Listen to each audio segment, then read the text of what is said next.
করার জন্য, যে কিন্তু কতটা ব্লাডটা অ্যামাউন্ট? দেওয়ার জন্য ডিলে কট ক্ল্যাম্প করে। হ্যাঁ, এই জন্য তো ডিলে এটা খুব ভালো, তার জন্য ডিলে কট ক্ল্যাম্পিং করতে বলে, তাই না? যাতে ব্লাডটা পুরোপুরি চলে যায়। হুম। যাতে 1 মিনিট পর করে, জানো তো?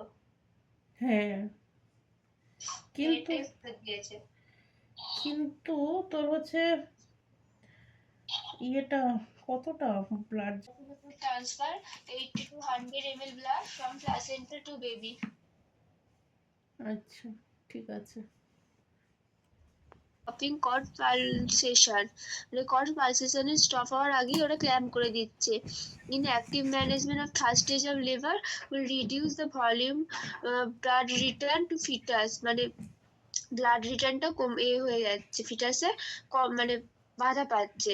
Is 72 to 125 ml।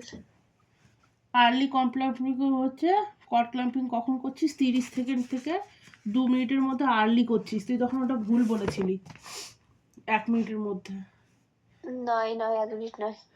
হ্যাঁ, তো ওটা 30 সেকেন্ড থেকে 2 মিনিটটা হচ্ছে আর্লি, হ্যাঁ, আর ডিলেটা হচ্ছে 2 মিনিট থেকে 3 মিনিট, বুঝলি তো?